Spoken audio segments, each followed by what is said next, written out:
শুরুতে আমি আসলে শুরুতে হচ্ছিল না, পরে আমি নিজে একটু ঘাবড়ে গেছিলাম। পরে কোচ আমার সাথে খুব পজিটিভিটি একটা মিটিং করে, সো আমার উপর বিশ্বাস রাখে, সাথে নাসু ভাই। সো বলে যে যত ম্যাচ খেলবা তোমার রিদমটা তত আসবে।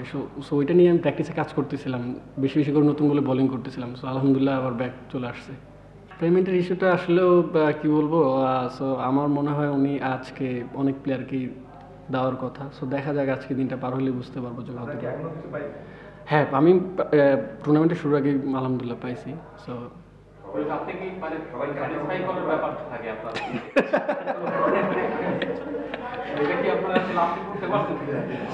না, আমার সাথে ওইরকম কথা হয় নাই। সো আশা করি সবার পেমেন্টটা উনি দিবে, আশা করি। সো এটা সবাই বিশ্বাস করে, প্রতিটা প্লেয়ারই যখন খেলে, টিম যেমনই হোক, প্রতিটা টিমই ভাবে যে আমরা সুপার ফোরে খেলবো। সো আমাদের ওই আত্মবিশ্বাস ছিল। সো আমরা আলহামদুলিল্লাহ সবাই ভালো খেলতেছে। একদিন হয়তো ব্যাটসম্যানরা বেশি ভালো খেলতেছে, একদিন হয়তো বোলাররা কিছু তাড়াতাড়ি অল আউট করে দিচ্ছে। সো এটা ভালো দিক। সো ইনশাল্লাহ আমার মনে হয় যে আমরা এইভাবে খেলতে থাকলে হয়তো নম্বর দিয়ে যেতে পারবো। আলহামদুলিল্লাহ আমাদের টিমে বোলিং ব্যাটিং দুইটাই খুব ভালো। সো আমাদের যেদিন আমাদের ব্যাটিংরা খুব ভালো খেলে, সেদিন বোলাররাও মোটামুটি আলহামদুলিল্লাহ ম্যাচ উইনিং বোলিং করে।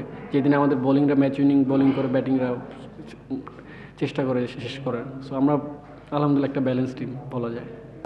আরেকজন আপনাদের হোস্ট আছে, সবাই নানাভাবে আপনাদেরকে প্রাণবন্ত রাখে, এটা কি আপনাদেরকে বাড়তি মোটিভেট করে? আসলে আমার এই পর্যন্ত হোস্টের সাথে কোনো দেখা ওইভাবে হয় নাই। আফ্রিদির সাথেও আমার মানে খালি হাই হ্যালো হয়েছে, আর কোনো কথা হয় নাই। সো এইটাই বাস্তব। আর